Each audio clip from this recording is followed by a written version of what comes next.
에베소서 5장 21절부터 28절까지의 말씀을 가지고 성경이 교훈하는 교회 사랑이란 제목으로 하나님 말씀 같이 나누도록 합니다.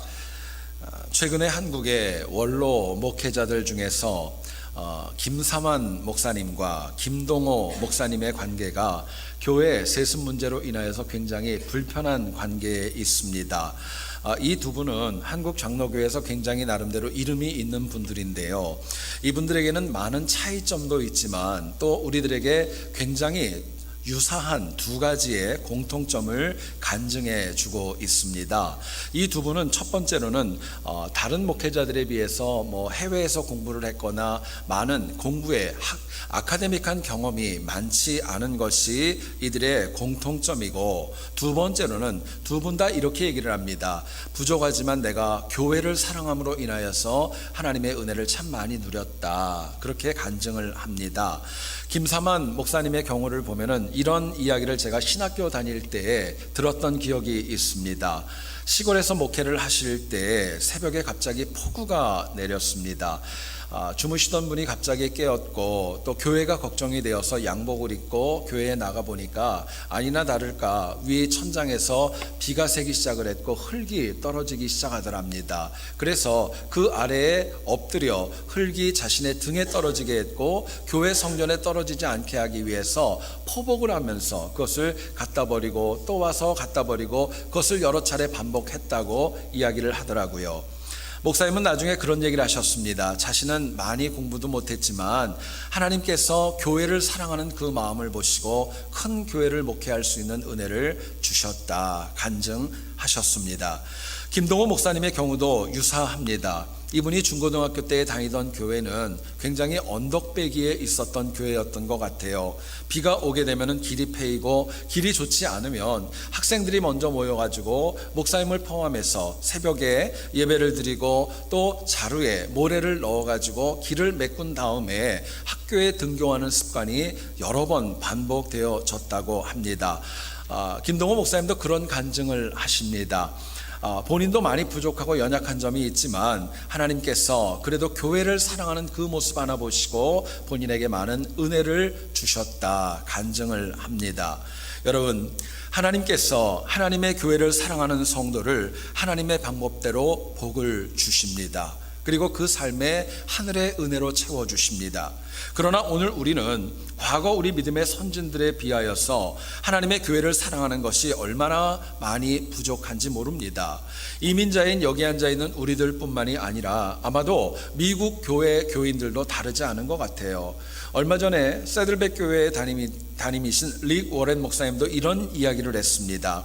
많은 기독교인들이 교회를 이용하지만 진심으로 교회를 사랑하는 영혼은 많지 않다, 꼬집었던 그런 글이 있었습니다.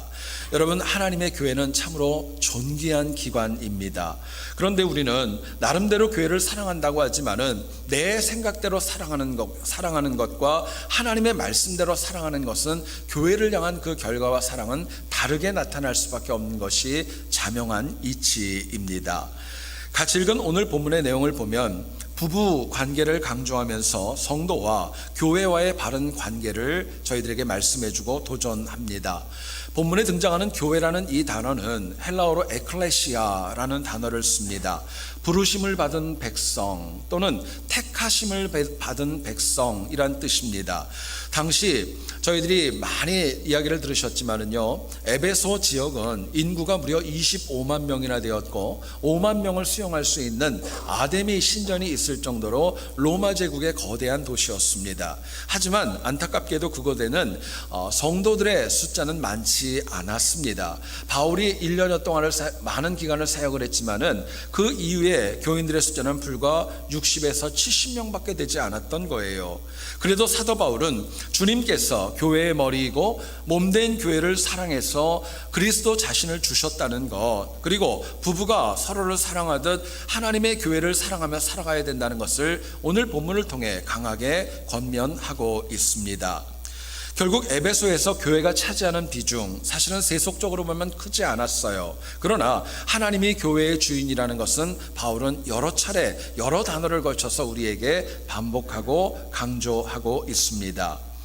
여러분, 오늘날 현대인들의 삶을 보면은 과거 그 어떤 시대보다도 자기 중심적입니다. 이기적인 것을 많이 봐요. 그래서 배우자는 물론이고 가족들과의 관계 속에서도 조건적으로 어떤 관계가 맺어지는 경우가 얼마나 많이 있는지 모릅니다. 당연히 교회를 대하는 태도 역시 우리 믿음의 선진들에 비해서는 많이 변질되어져 있습니다. 실제로 여러분 아시죠? 과거 우리 믿음의 선진들은요, 어떤 지역을 가고 또 미국을 처음으로 세웠던 청교도들의 경우에도 어떤 지역을 가도 자신들이 살 집보다도 하나님의 교회를 먼저 건축하는 그 말씀에 대한 사모함이 깊었다고 저희들에게 교훈하고 있습니다. 여러분, 이처럼 우리가 하나님의 교회를 사랑해야 될 이유가 있습니다. 교회를 통하여 구원의 메시지를 우리가 듣기 때문입니다. 또 교회를 통하여 이 땅을 악한 세상에서 하나님의 사람답게 살아가는 은혜를 공급받을 수 있기 때문에 그렇습니다. 하지만 오늘날 교회가 교회답지 못한 가장 큰 이유는 다른 데에 있지 않습니다. 사실은 교회 안에 있는 우리의 책임이라고 해도 과언이 아니에요. 결국 말씀대로 교회를 사랑하면은요, 여러분 잊지 마세요. 교회를 사랑하는 영혼에게는 영생의 길이 열립니다.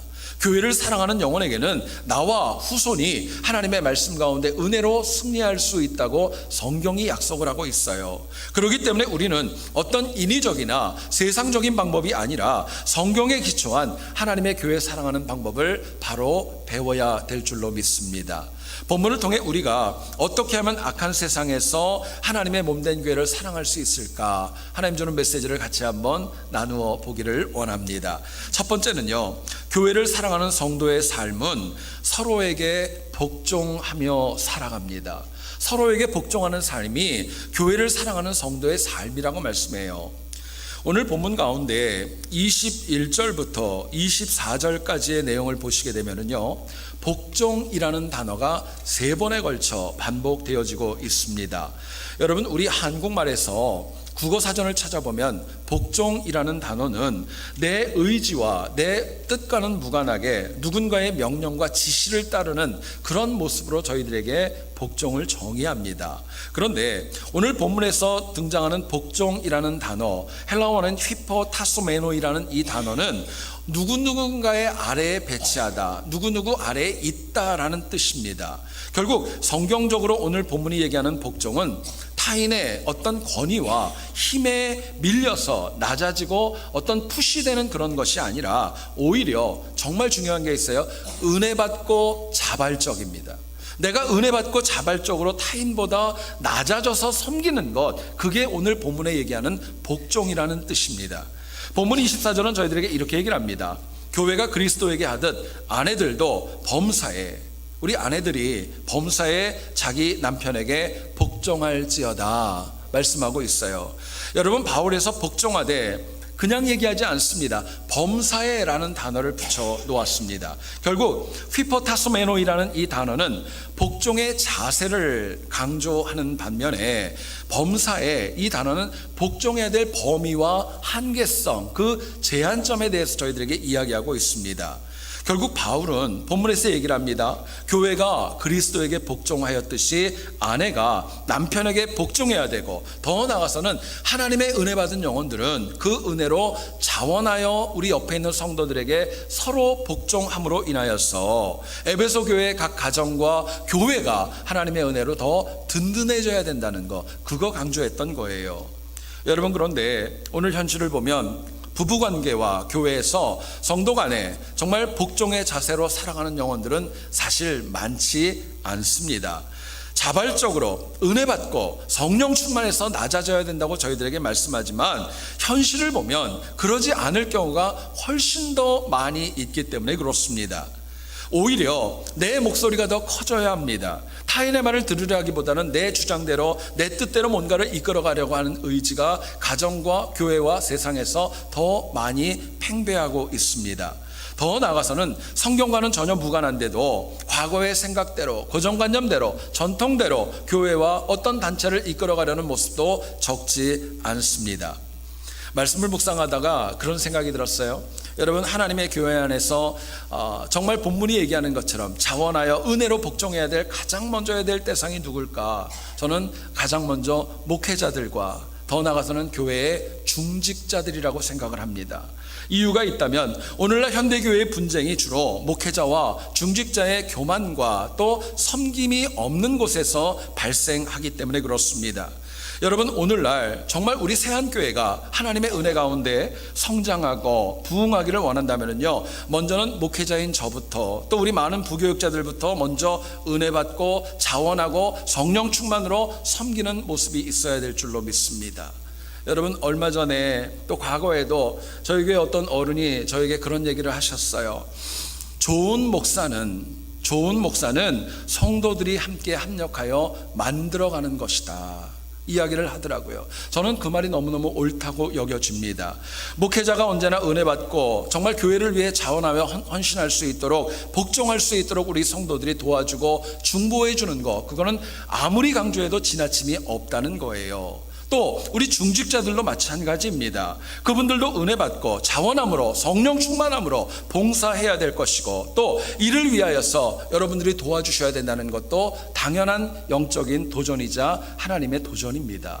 그리고 더 나아가서는요, 이 복종이 전 교인으로 만약에 확대되어진다면 당연히 우리 세안교회는요, 하나님의 은혜 가운데 부흥할 수밖에 없습니다.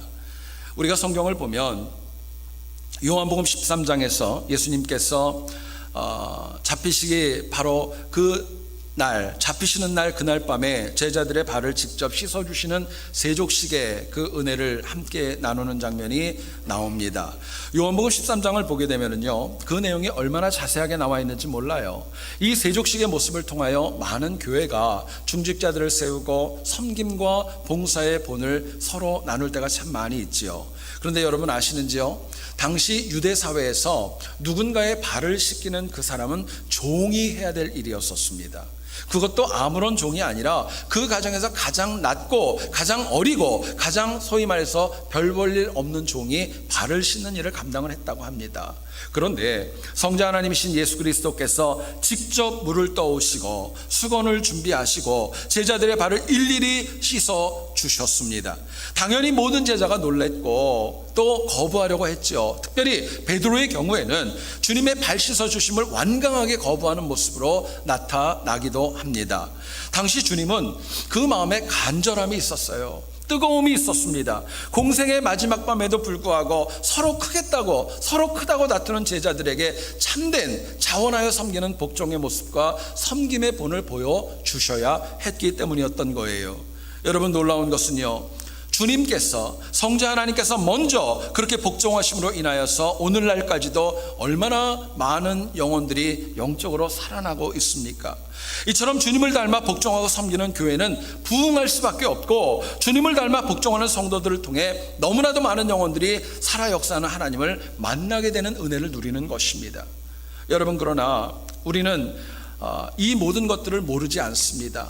복종해야 된다는 거, 섬겨야 된다는 거 잘 알고 있지만 남이 먼저 나에게 복종해 주기를 원하는 마음이 우리에게 얼마나 많이 있는지 몰라요. 저 사람이 나에게 하면, 저 사람이 나에게 이 정도 하면 내가 좀 이만큼 하겠다, 이 마음이 너무나도 많이 있음을 저희들이 봅니다.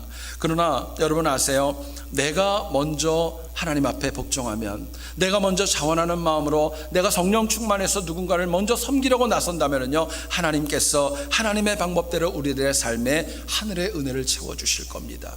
그리고 그 은혜가 세상이 주는 것보다 훨씬 더 능력이 있고 생명이 있다고 저희들에게 말씀합니다. 미국의 유명한 사역자 가운데 사무엘 브랭글이라는 분이 있습니다.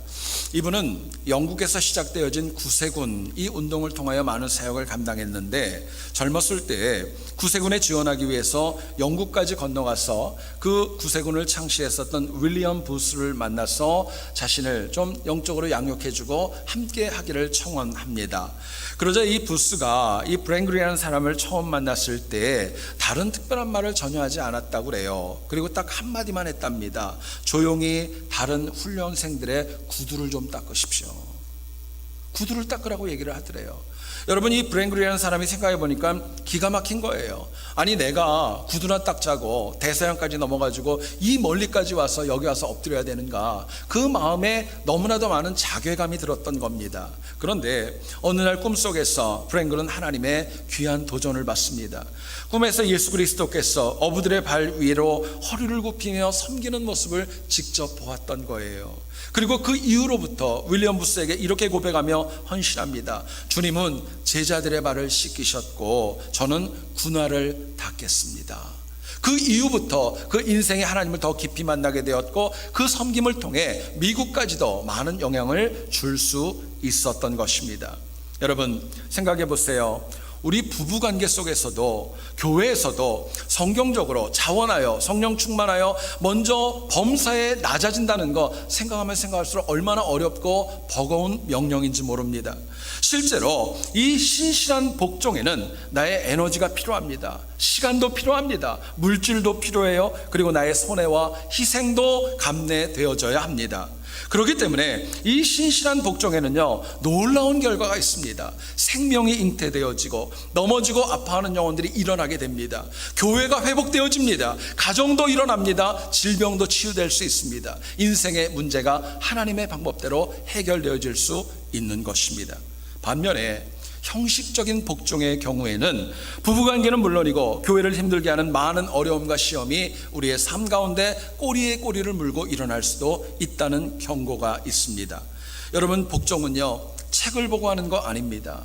누군가에게 배워서 하는 거 아닙니다. 하나님의 은혜로 하시는 것입니다. 성령 하나님 내 마음을 감동하고 성령 하나님께서 내 마음을 움직이시고 성령의 충만하심으로 인하여서 자원함으로 누군가를 위하여 복종할 때 그것이 교회를 사랑하는 마음이 되고 하나님을 사랑하게 되고 교회의 부흥으로 열매 맺어갈 것입니다.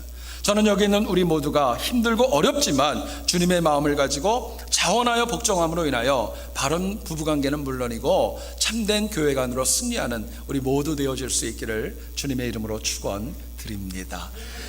두 번째로 생각할 것은요, 교회를 사랑하는 성도의 삶은 서로를 사랑하며 살아가셔야 돼요. 서로를 사랑하는 것이 교회를 진짜 사랑하는 것이다, 저희들에게 말씀합니다.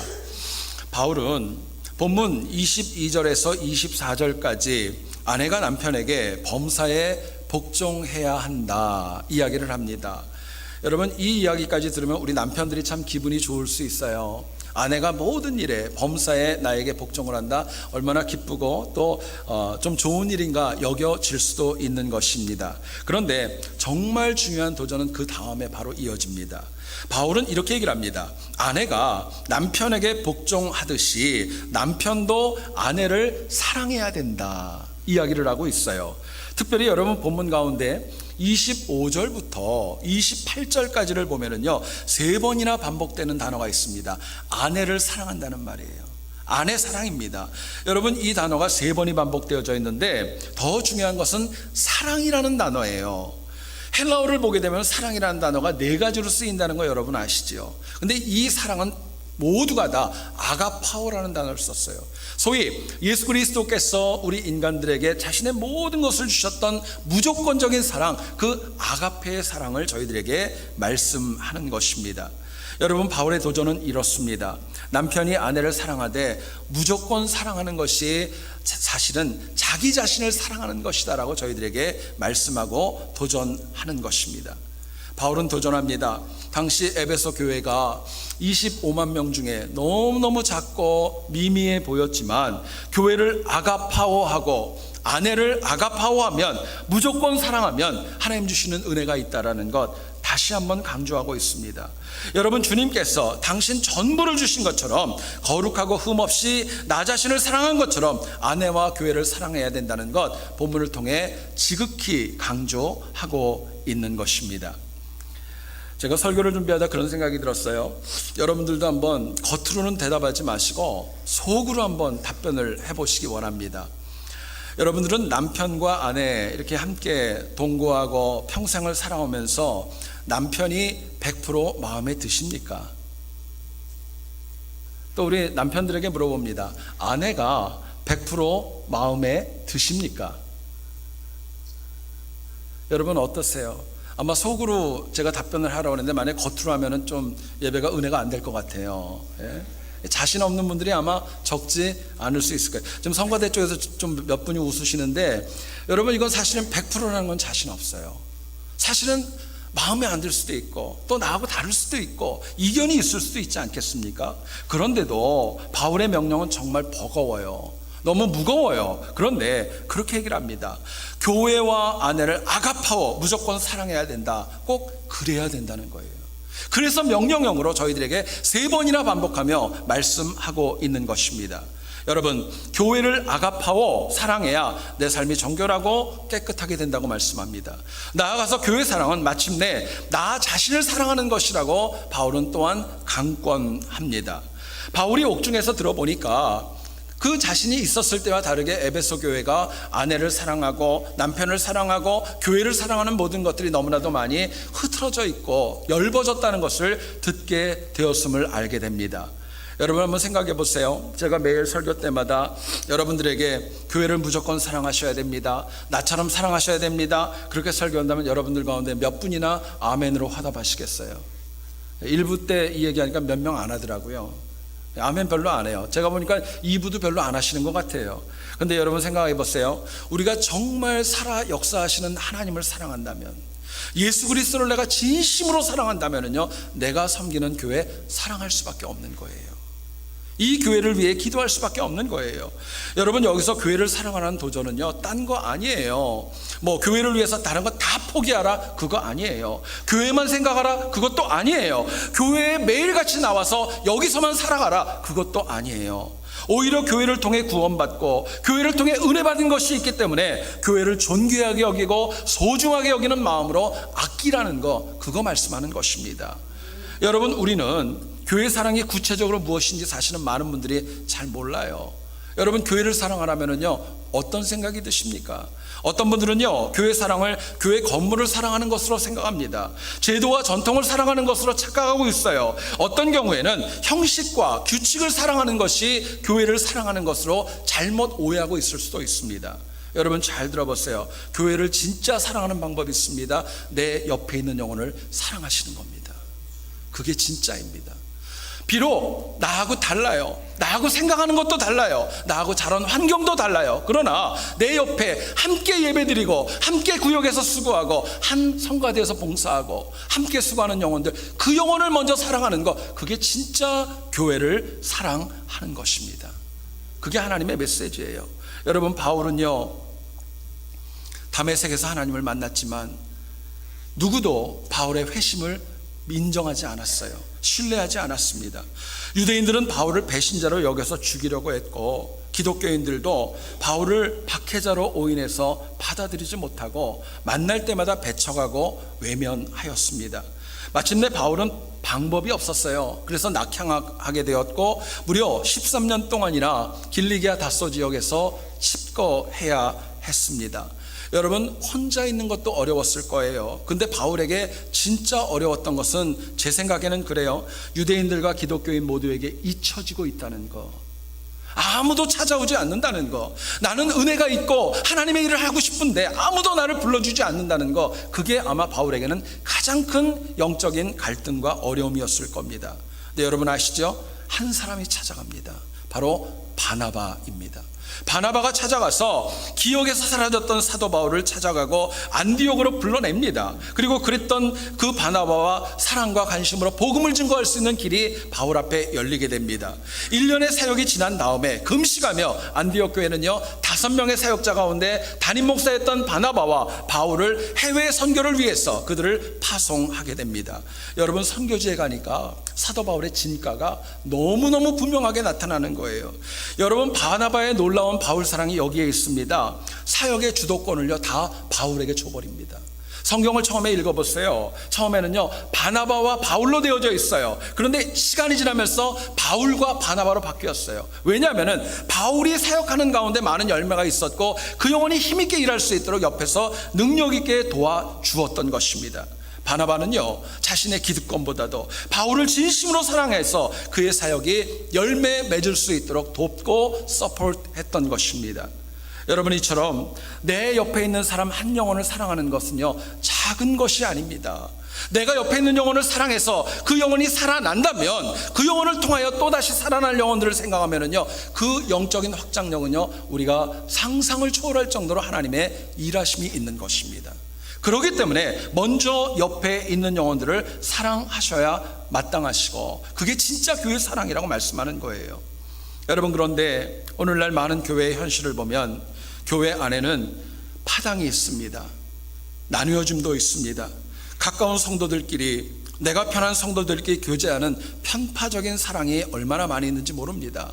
많은 분들이 영적으로 갈급해서 교회에 오지만 누구 하나 반겨주지 않고 또 환영해주지 않고 영적으로 갈등하다가 교회를 떠나는 경우들도 우리 주변에는 얼마나 많이 보게 되는지 모릅니다. 여러분, 안타깝게도 편파적으로 사랑하는 이유가 있어요. 편하기 때문에, 관심사가 같기 때문에. 그 원인과 이유를 잘 알고는 있지만은요, 여러분, 고쳐야 된다는 것도 우리는 알고 있어요. 문제는 내가 먼저 고치기보다는 남이 먼저 고치기를 원하는 마음이 더 많이 있다는 데 어려움이 있는 것입니다. 여러분, 잊지 마세요.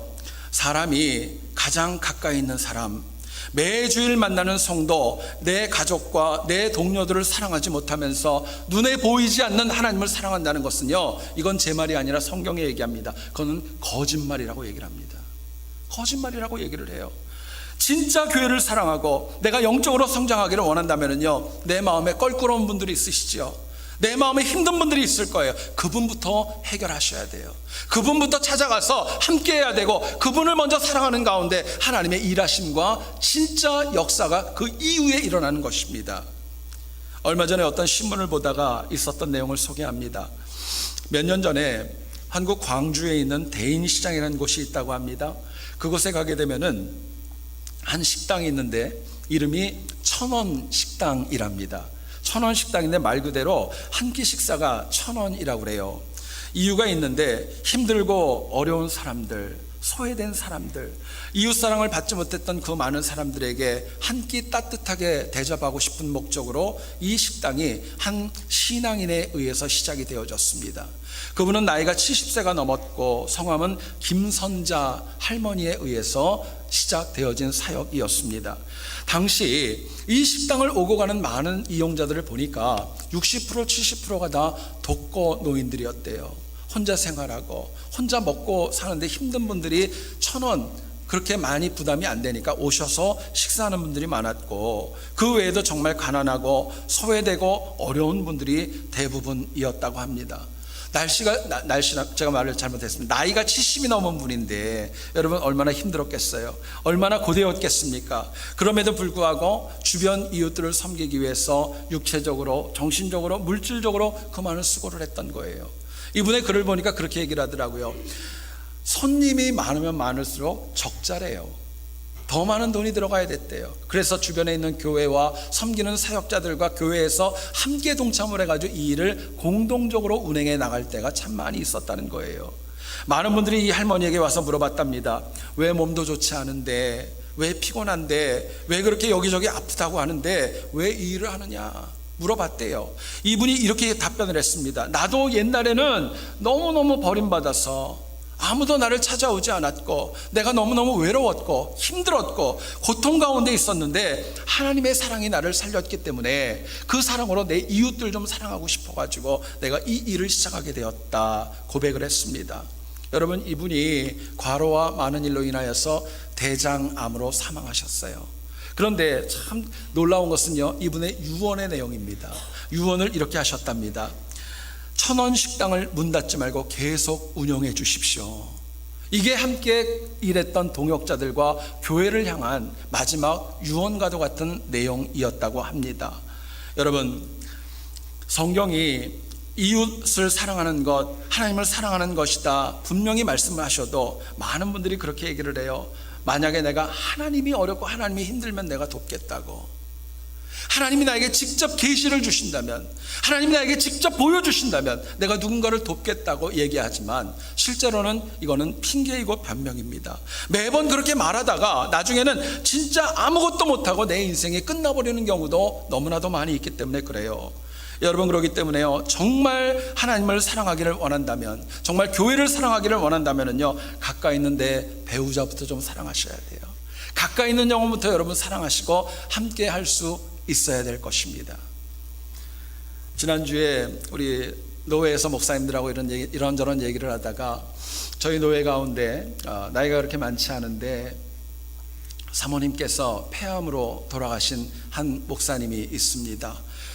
직접 들은 것은 아닙니다. 간접적으로 얘기를 들었는데 그 목사님의 얘기가 참 제 마음에 남았어요. 그 목사님이 그렇게 얘기를 하더랍니다. 외로운 것은 참을 수 있는데 사모님에 대한 그리움은 너무너무 힘들다고. 제가 그 말을 듣고 참 마음에 좀 찔림도 있고 또 감동도 있고 새겨지는 것도 있었어요. 여러분 생각해 보세요. 가까이 있는 배우자부터, 가까이 있는 가족부터, 가까이 있는 구역원부터, 가까이 있는 선교회 회원분들부터 진심으로 사랑하는 것, 그게 교회 사랑입니다. 그게 교회 사랑이에요. 여러분 다시 반복합니다. 교회 내에서 혹시 불편하신 분이 있으세요? 나와 좀 달라서 좀 기질도 다르고 말하는 것도 다르고 관심도 다르고 그래서 힘든 분이 있으세요? 여러분 거절당해도요, 내가 먼저 다가가셔야 돼요. 그리고 그 벽이 무너져야 비로소 하나님께서 나에게 교회 사랑과 하나님의 은혜를 충분히 누리게 하실 줄을 믿습니다. 여러분 쉬운 도전은 아닙니다. 그러나 결단해 보면 하나님께서 먼저 다가가셔서 그 영혼의 마음을 녹여 주실 것이라고 저는 믿어요.